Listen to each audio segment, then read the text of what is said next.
Good morning. Good morning. Thank you so much. Thank you so much, everyone. Well, my name is Michelle Obama, and I am an African-American woman.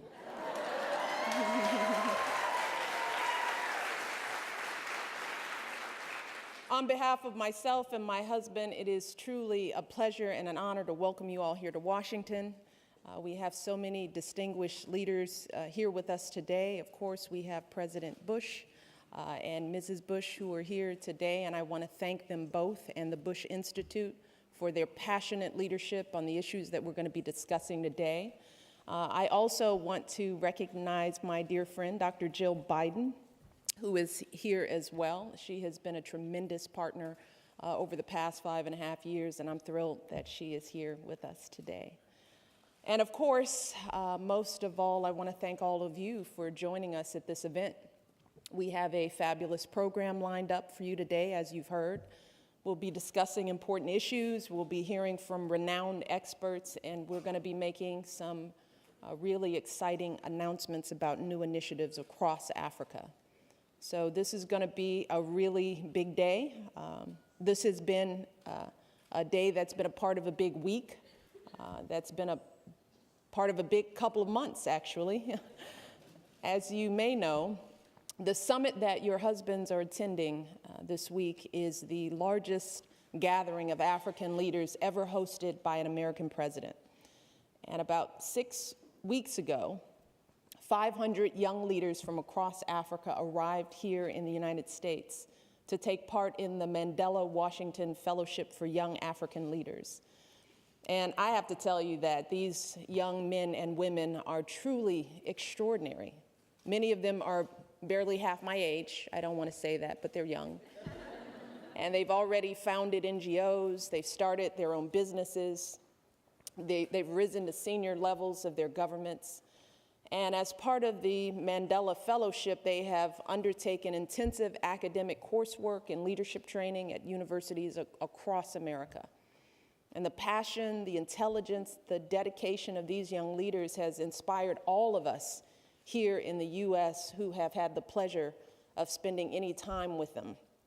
I had the privilege of speaking with these fellows last week, and I met with a group of them who share my interest in girls' education. And 2 of the fellows from that meeting will be doing a presentation today about their stories and their ideas. And I'm not going to steal any of their thunder because they are remarkable individuals, but I can tell you this, that while we talked about a range of issues, there was one theme we kept returning to. Again and again, these young people emphasized how important it is for them to have support from leaders in their governments. And this is the very same message that I hear so often from the young American leaders that I meet with. These young people are working so hard in their communities. They're facing so many challenges and obstacles, and they're looking to all of us for inspiration. They're looking to us to champion the issues they care about. And most of all, they're looking to us to empower them to be part of the solution. And that means that we all are going to need to do everything in our power to bring these young people to the table. We need to spend a lot of time with them, more time listening, and I mean really listening to their voices, to their views, so that we can understand the challenges that they're facing through their eyes. And we need to learn from their experiences and from their expertise. You see, these young people are developing all kinds of new technologies and social media strategies to address problems that our generation hasn't yet solved. And whether it's an app to fight cervical cancer or a new approach to clean energy, they are coming up with solutions that we never could have dreamed of. So the question is, can we and our governments learn from them and follow their lead? Can we embrace their ideas and incorporate them into policies and strategies? And in our work as first ladies, first spouses, can we find new ways to be more inclusive of these young people and show them that we truly value their voices? And so many of you are already embracing the young leaders in your countries through your work, whether it's improving girls' education or fighting cervical cancer or HIV or supporting microfinance. You all have the potential to inspire millions across the globe. So it is my hope that today we will rededicate ourselves to these efforts and commit to new efforts to lift up our young people. And I hope that you all will have a chance today to really connect with each other and learn from each other and hopefully be inspired by each other. And with that, it is now my pleasure to begin a conversation with a First Lady who has long been an inspiration to me. Laura Bush set a high bar for me during her time in the White House, and she has continued to do outstanding work around the world since she and her husband left Washington. And I consider her not just a role model, but also a friend. And I'm thrilled that our conversation today will be moderated by another woman who I greatly respect and admire, one of America's leading journalists, our friend Cokie Roberts. And with that, I will have them come out to the stage so that we can begin our conversation. Thank you so much for joining us. Enjoy the rest of the day.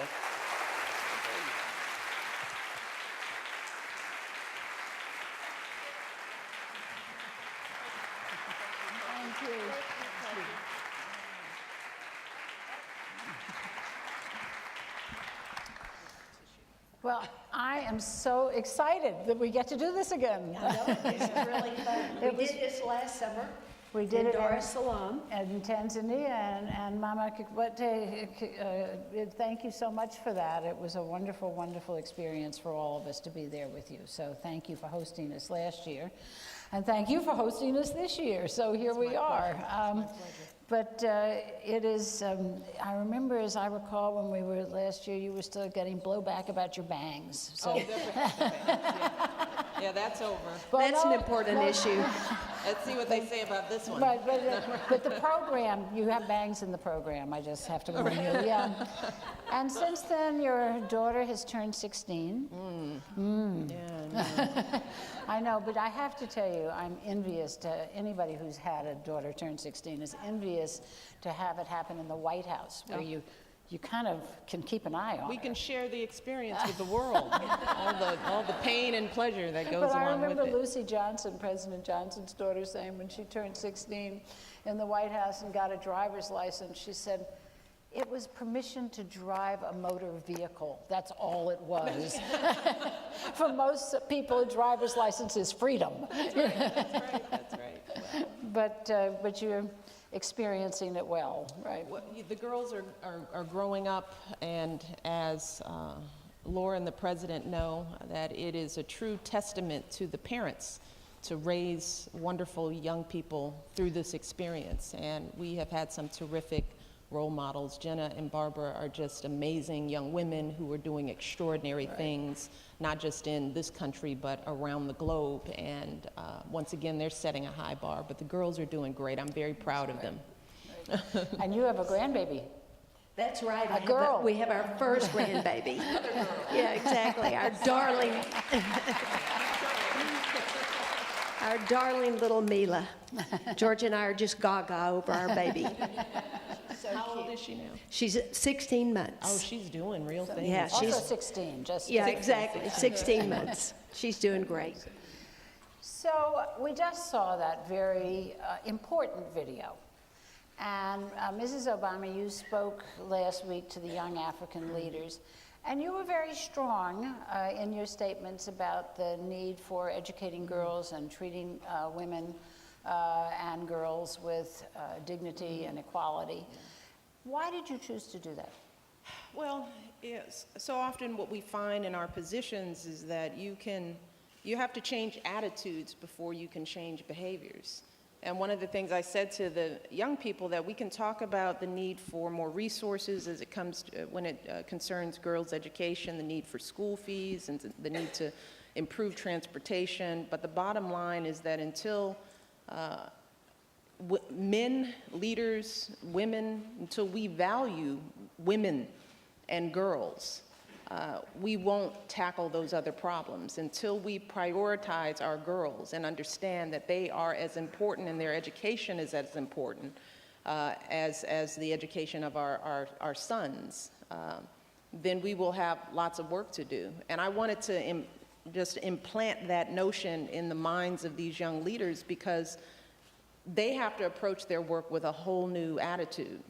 And one of the things I ask the young men is that you have to be introspective and ask yourselves whether you truly believe that women can be your equal. And in sharing my story, just understanding the power of having men in my life who valued me and put me first and treated me with the respect and didn't abuse me and didn't talk down to me. I want young men around the world to understand that they have a role to play alongside of women who are fighting for these rights. And I want our young men to understand this at an early age. Mrs. Bush, you've been working on this issue for a long time, particularly with the women of Afghanistan. And are you still doing that? Tell us about where you're doing with Yes, we're still working on that. After September 11th, when the spotlight turned to Afghanistan, and we in the United States looked at the way women in Afghanistan were treated, many people, women and men in the U.S. were concerned. And that's when I first started working with women in Afghanistan. And Mrs. Obama is right. In fact, one person said to me one time, "Why are you working with women? It's men that have the problem." And I think we do need to make sure worldwide that all humans are valued, that women and men are valued, that girls and boys are valued, and that human life is valued. I think that's really the most important thing we can do, all of us can do, is try to increase that knowledge worldwide that every life is precious. And of course, on this question, the question of girls' education and women's health and all that, we have so much data now that shows that if you educate a girl, you save a country. You know, so are you finding that you're able to keep working on that, that's something you're able to, because one of the questions I got last year after you all finished talking, and I stayed for a couple of days, from these wonderful women was, you know, how do you keep it going? Well, one of the things we've done, George and I have done, obviously when you live in the White House, you have a platform, but former first ladies and former presidents continue to have a platform and a convening power. And we've tried to do that with the First Ladies Initiative that we started last summer with the first conference in Dar es Salaam. And that is to bring together first ladies really from around the world. We started with African first ladies, but we're interested in engaging women from first ladies from every country to talk about the very unique platform that the spouses of world leaders have to help the women in their countries, to make sure that everyone is paying attention to the education of boys and girls in their country, and that we're making sure that women have the opportunity to be involved in the economic life of their country, because only countries where all people are involved can be successful. When we look around the world and we see countries where half of the population is marginalized or left out, then we usually see countries that are failing.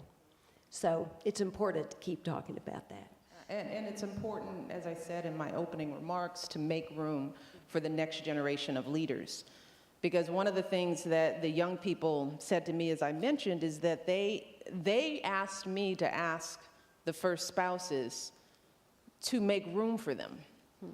Because they're looking for a place at the table. And they specifically said that when you meet with the spouses of our country, tell them that we want to help, that we want a voice, and that we're looking to them, they're looking to all of us to provide that seat. And that's where that platform that Mrs. Bush speaks of, why it's so important. Because these young people, they believe that they get their inspiration from us. They're looking to us. They still don't quite know that they have the expertise and the skills already. They think we know more. We but actually do. We do. We do. But, you know, when you listen to just the opening speakers, when you think about social media, right. You know, I mean, just listening to the hashtags and the Twitter accounts, I mean, that was a little nutty. But it's how you continue the conversation. And globalize. And globalize it. And young people are just more adept at that. Right. And they can, as I tease my kids, I tell them I want them to use Instagram to take a picture of something really important rather than their food. But young people can be a support to Exactly. us. I mean, no one really cares what you had for lunch. But. Well, you both talked last year when we were having this conversation about shining a light on an issue, and that you in this unique position, that you have the opportunity to shine the light. At some point, people stop looking at what you're wearing and see what you're aiming at. One of the questions I get all the time is, how do you choose? How do you choose what issue to shine a light on? Now, you knew when you came in that you wanted to do something about military families, but it was kind of inchoate, right? You expected to do something about early childhood education and cognition, and of course, September 11th changed all of that. How do you put it together to decide exactly what you're going to do? Well, I think you look at yourself and see what your expertise is. When I came to the White House, I had been a librarian. I loved to read. I'd been a teacher. And so education and literacy were very, very obvious interest of mine and expertise of mine. So that's what I started with. But then also you look at what appears. And there are ways you can take advantage of different things that happen to go in another way. I got a phone call, for instance, from the head of the National Heart, Lung, and Blood Institute here in Washington. And she said, did you know that heart disease is the leading cause of death among American women? And I didn't know that. I just had assumed cancer was the leading cause of death among American women. But so I knew if I didn't know that heart disease was the leading cause of death, that many American women didn't know that either. And so I was presented with the opportunity to talk about the heart truth and to get the word out to American women that heart disease was a leading cause of death, so that they could start doing things, because heart disease is often preventable. But also, if you know that you might have a heart attack, it wouldn't just be your husband that had a heart attack, then you can rush to the hospital yourself and get the kind of treatment that you would demand for your husband, but you might not realize you would need it yourself. So I think they're both ways. Both look to your own expertise and then just take advantage of other interests that come up and see if you can make a difference in your countries. Also, where your passions lie, because I've found that I've been most effective when I am uniquely authentic. There's a there's a authenticity to what I say. So that means I have to really believe passionately in the causes that I take on. And that lends itself to more power, more effectiveness. It just makes you a better advocate because this is something you care deeply about. This was true when it came to the issue of educating our young people. I just started an initiative this year, Reach Higher, because one of the things I'm deeply passionate about is the role that education has to play in the lives of our young people. And my story is the story that I try to share with young people to motivate them.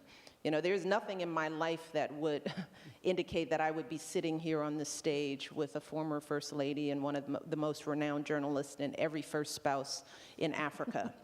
Nothing in my life indicated that, but my parents believed in the value of education, even though they were not educated themselves. And they pushed my brother and I to do the best that we could do. So what I want young people in America to understand is that we are blessed in this country to have public education, to have opportunities that many girls around the world are putting their lives at risk to achieve. So it's incumbent upon us here in America to take advantage of every opportunity, and young people have to own their education. I can do that because I believe it. It is my story. It is, why I'm sitting here.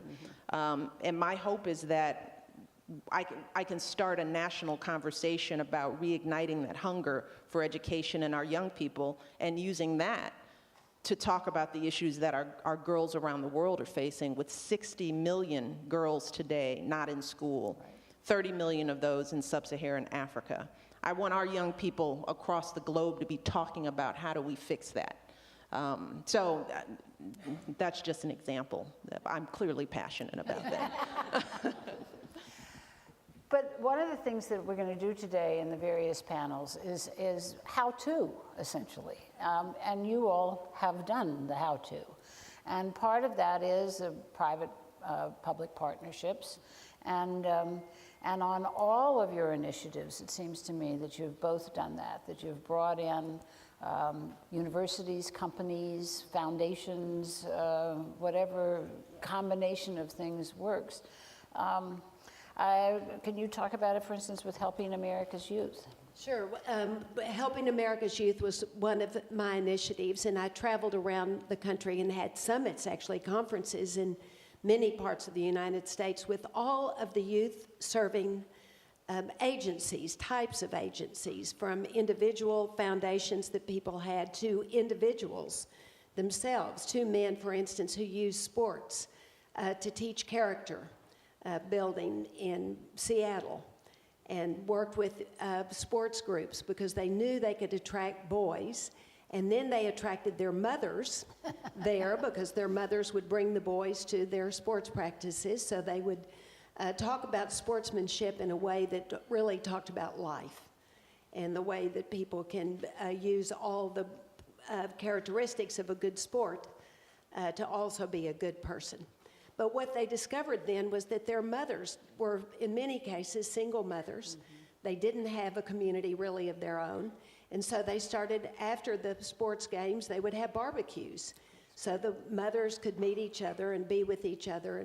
And really, they were out to help the boys, but found out they helped the whole family with this one agency or one foundation that these two men started. And that's just one example of many, many others that were part of Helping America's Youth. And helping people get off of drugs or not get into drugs, and it seems to me in some ways you've built on that with Let's Move. Mm-hmm. I mean that it is being preventatively healthy, you know, all along. So talk to us a little bit about how you've put that together. For those of you who don't know, Let's Move is my initiative to end childhood obesity in a generation. And we have really relied greatly on public-private partnerships because what we all have to understand is government has limits. Limited resources, limited, base of power. People look to government and think that government can do everything, but many of the solutions that we're trying to achieve require the involvement of the nonprofit sector and the private sector. So we've really enlisted companies to market food differently to kids so that they are not marketing unhealthy products.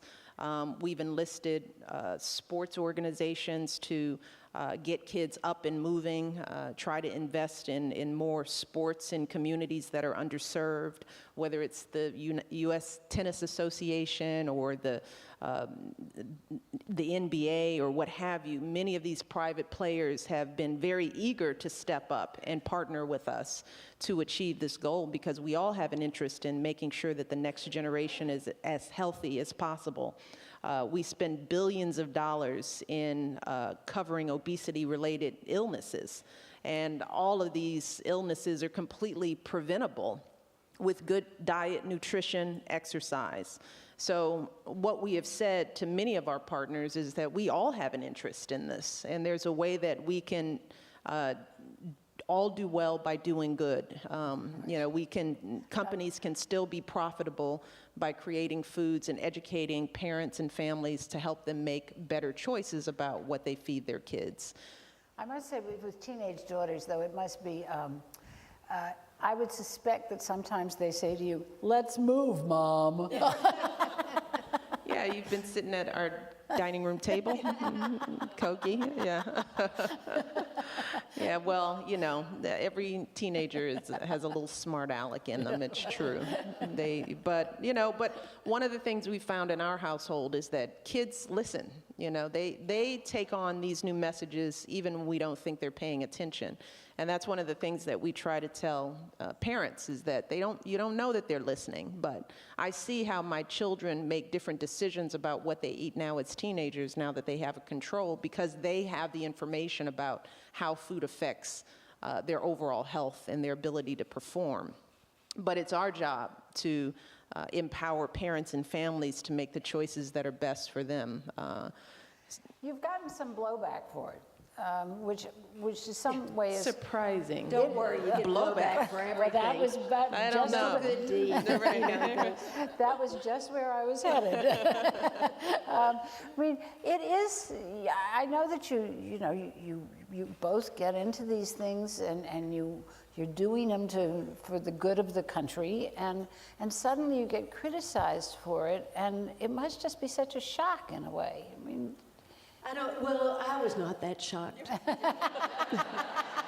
Remember, we had somebody that lived in the White House that we watched very closely, that we loved, President Bush and Barbara Bush. And so I was very aware when George ran for president that, that you're always going to be characterized in a way that you aren't really. And so I don't think it was any big surprise to me. That doesn't make it any less hurtful. But on the other hand, I think anyone who's in a leadership position of any sort knows that you're going to be criticized and a target, really, for criticism. That's absolutely true, and that's really the role of leadership. It's not about amassing power. It's taking some of those hits and continuing to do the work. Even when it's painful and sometimes unappreciated. But that's why it's important for all of us to have a vision, as first spouses, because if you have your vision and you know what you're passionate about and you know what direction you're going in, then all of the arrows and the spears and the criticisms, they bounce off of you because you keep doing the work every day. And well, they might pinch a little bit, you might get shot in the eye, you just sort of go to the doctor, pat yourself up, and get back in the game. Well, I think that's an important message for people to hear, because it's hard to do what you all are doing. And you talked about, it's not about amassing power. It's certainly not for the spouses, right? It's not being in that role. And still you get the criticism. So it's important to say that you can live through it. Well, and everyone comes to these positions with different temperaments, and I watching Mrs. Bush, she's been able to traverse all of this with a level of grace and kindness and compassion, just seeing how our transition worked. And we talked about this in Tanzania, that people are who they are. I said this in my convention speech about the president. Being president doesn't change who you are, it reveals who you are, and that's true for first spouses as well. You come to this with a temperament. Some people are shy and never want the limelight. Other people are much more outgoing and maybe a bit more aggressive and able to withstand the heat of the spotlight that shines on us. But I think that all of us, we have to bring what is uniquely us to the table and work within that. And that's sometimes what people around the world don't understand. First spouses, we don't choose this position. We just happen to be in it. We're elected and we do by one man. Right. And you can't be fired.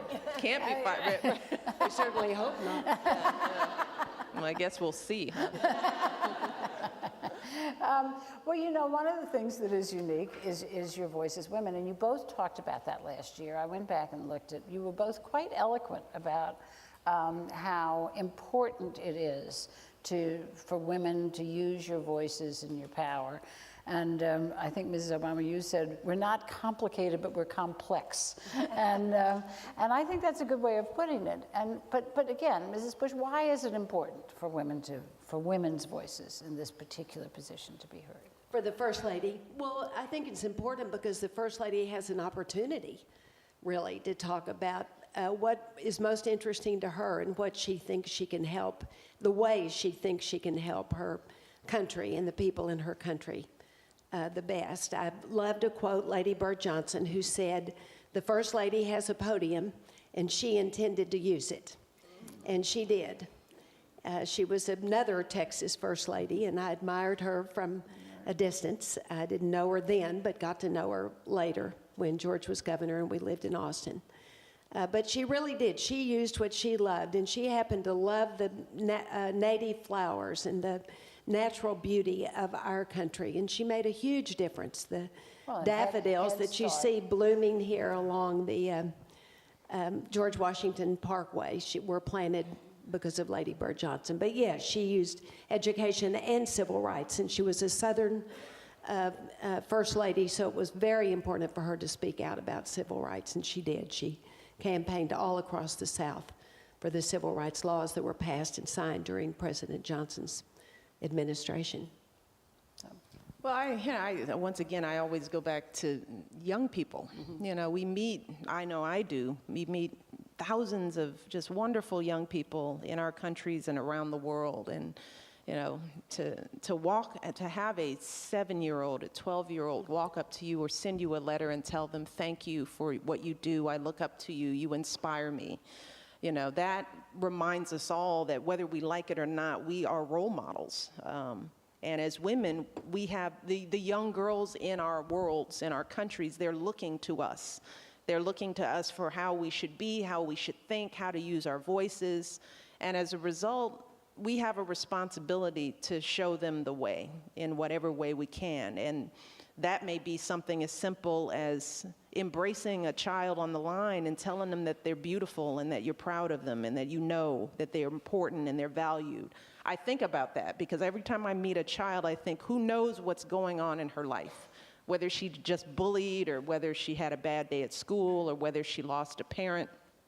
That interaction that we have with that individual, that child, for that moment could change their life. So we can't waste the spotlight. It is temporary, and life is short, and change is needed.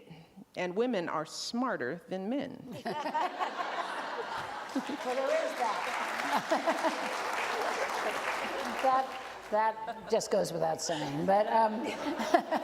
And the men can't complain because you're outnumbered today. But Mrs. Bush, you've talked about that before too, that it's a temporary spotlight, but you are now working hard to carry it on. And I think that sense of continuity is very important. So you have the George W. Bush First Ladies Initiative, you have the Global Women's Initiative, the Women of Afghanistan. You're keeping going. We are continuing to work, both George and I are, through the George Bush Institute, which is in Dallas now at the Bush Library and Museum. And it gives both of us a chance to keep working on the issues that were the most important to us. Pink Ribbon, Red Ribbon is our global health initiative. Many of you already know about that. We've launched in 3 countries in Africa, and we're going to hear about some more in a few minutes. But because PEPFAR was started while George was president, the president's emergency plan for AIDS relief, we wanted to be able to continue a global health initiative that builds on PEPFAR.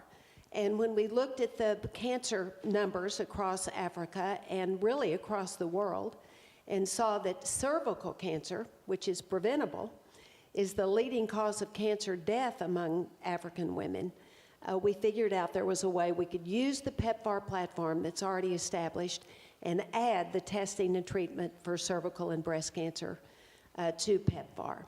And so that's our global health initiative. It's given us a way to keep building, and we have a number of terrific partners who are in the room. So thank you all to all the partners, and thanks to the First Ladies in the countries where we've already launched and where we're getting ready to launch. I just thought that was such a smart initiative because it really does combine so many elements that are just sensible, you know, which is another thing women are good at. But the fact is that you had the PEPFAR clinics, so the women were already coming in, but you needed since breast cancer isn't caused by the same diseases, you needed to get somebody else in. So you got Susan G. Komen and the pharmaceutical companies in. And it's really now turned out to be a total women's health platform. It is really, and it's partnering obviously with the U.S. government as well, using the U.S. State Department as our partner because we are using the PEPFAR platform to add. And the great news is that cervical cancer really can be treated, not when it's advanced, which is why it's so important that women come to be screened early on and then be treated. And then the vaccination programs with the HPV vaccination is important. And I think many African First ladies are trying now to manage these vaccination programs so that we really won't even have to worry about cervical cancer when these girls who are vaccinated grow up. And do you think about that, Mrs. Obama? I know you're still right in the middle of it. I hope you're not thinking about that yet. Oh, no, not at all, not at all.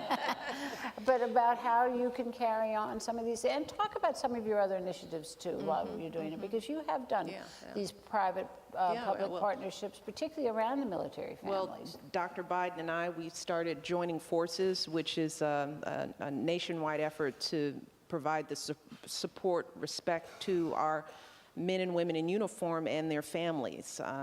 We have worked with private companies to create jobs as these men and women transition to civilian life, working on making sure they get the education benefits, all the support that they should expect, having put their lives on the line and their families' lives on hold. And the medical schools, you're working with medical schools? Well, the nurses are becoming trained to be able to identify and support men and women who may have post-traumatic stress disorder, just educating the entire country on what PTSD means, trying to destigmatize it so that, these men and women feel like they can seek help when they need it. All of that has been, it is a passion for both Jill and I. Jill is a Blue Star mom, and she proudly says that. She has grandchildren who she's seen grow up while her son, Bo, was deployed. So it's truly a passion for her. And for me, this is something that I'm going to do long after we leave the White House, because these needs will always be there. And as I've been able to see through former first spouses and former presidents, that the platform it continues. And that's something that I would encourage all of you to think about, as well as, how do you sort of lay the foundation for the legacy that you want to create for yourselves. And I think as women, we shouldn't be afraid to talk about our legacies. What we want to leave behind in the work that we do. Yes, there are so many important symbolic responsibilities that we have in our roles, but there is nothing wrong with thinking about legacy and what we want to leave for the world. But that takes planning, it takes coordination, it takes partnerships. And I don't think that we should be afraid as women to have those conversations. Right. It's too soon for me to do it now. But the time will come, and I will embrace that, because what I've seen from the Bush family is that there is a level of freedom that also comes after you're out of this spotlight. It's a new spotlight, it's a different spotlight, but I think that there's more that you're able to do outside of office oftentimes that you can do when you're in office. Except you don't have the same. I remember you saying at one point, Mrs. Bush, you could pick up the phone and call a member of Congress and get something done. Yeah, exactly. But I also just want to come back, because we are at an African summit. And both of you have exhibited such a strong interest in Africa. And I think you have very much helped to shine a spotlight on the continent and caused us all to learn a great deal more about the good news that's going on in Africa. But I'm kind of wondering how you got there. I mean, Mrs. Bush, I know you were in 75 countries when you were First Lady, which is a lot, but why Africa? Well, obviously it started with PEPFAR. When George launched PEPFAR in 2003, remember what it was like. People were dying every single day all across Africa. It was a huge pandemic that was going to leave a continent of orphans if no one did anything about it. And so George saw that it was really important for the United States to be actively involved in helping in Africa. It was so important for us as the wealthiest country in the world, both because we could, but also because we should morally try to save as many lives as possible. So I went on that trip with George in 2003 when PEPFAR was launched, and our daughter Barbara was with us as well, and she has really made her life choices because of that trip. She's now the head of Global Health Corps. She engages young people from every part of the world to serve in the health. She created Global Health Corps, founded it, to engage young people to work in the health field. And she has Global Health Corps fellows in Africa and also here in the United States.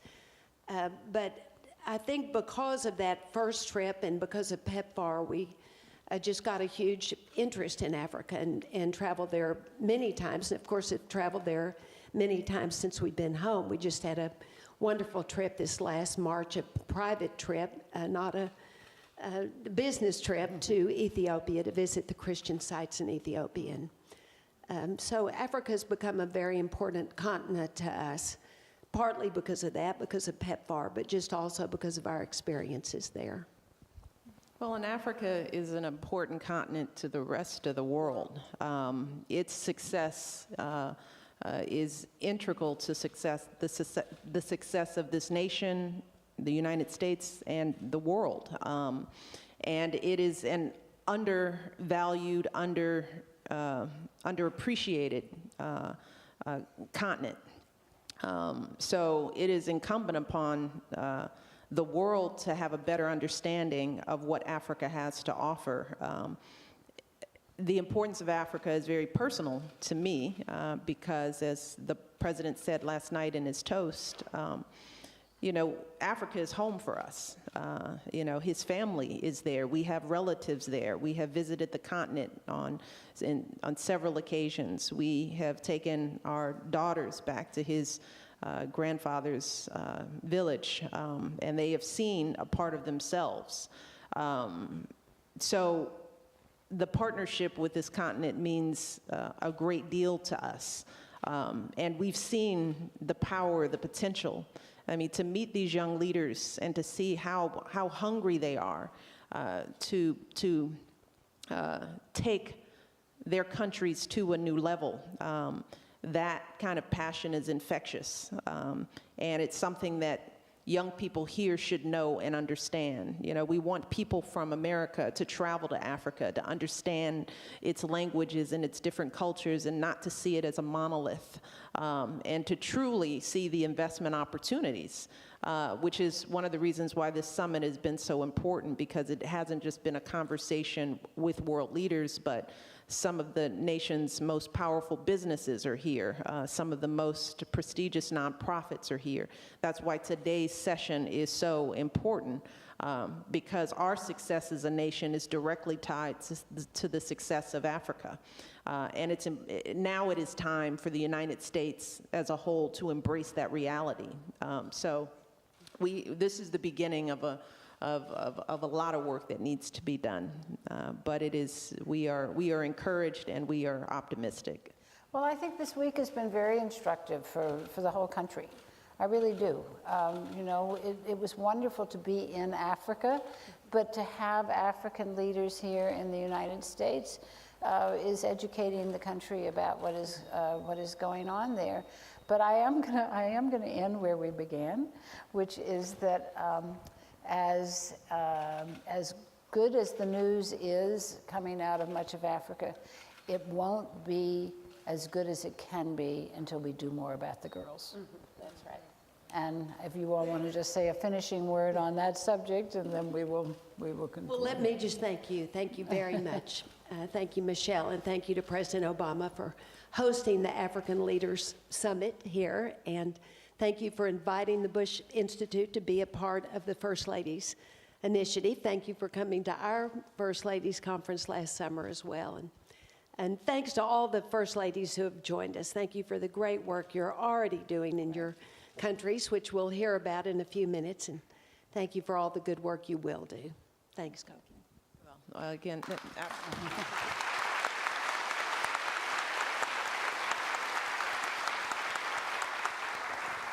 well, thank you. Back at you.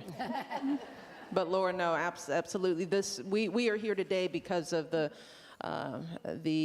example that was set in Tanzania through the summit that the Bush Institute organized. And as my chief of staff stated, that when this summit was being organized, we jumped at the chance to do something similar and to continue this conversation and to come together as first spouses and to continue to be inspired by each other.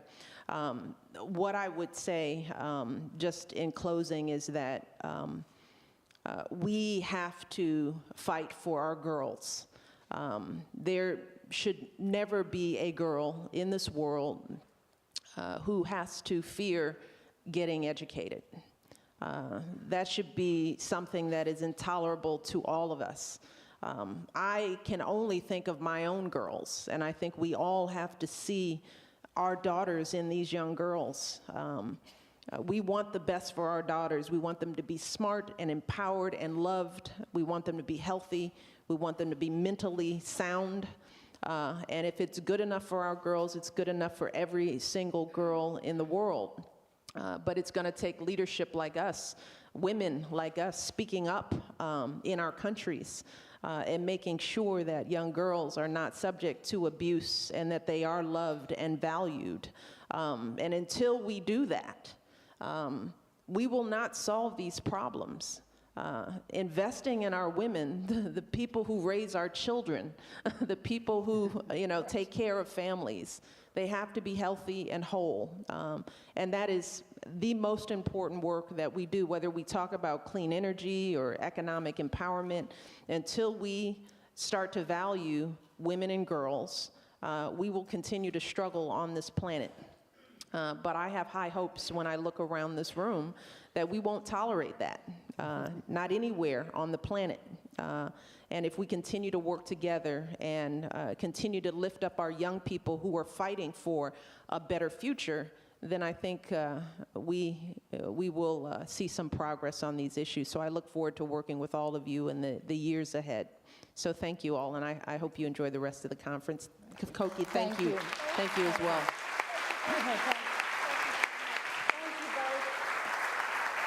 Thank you both so much for the work you're doing, first of all, for coming together. I keep saying, you set such a good example for the men,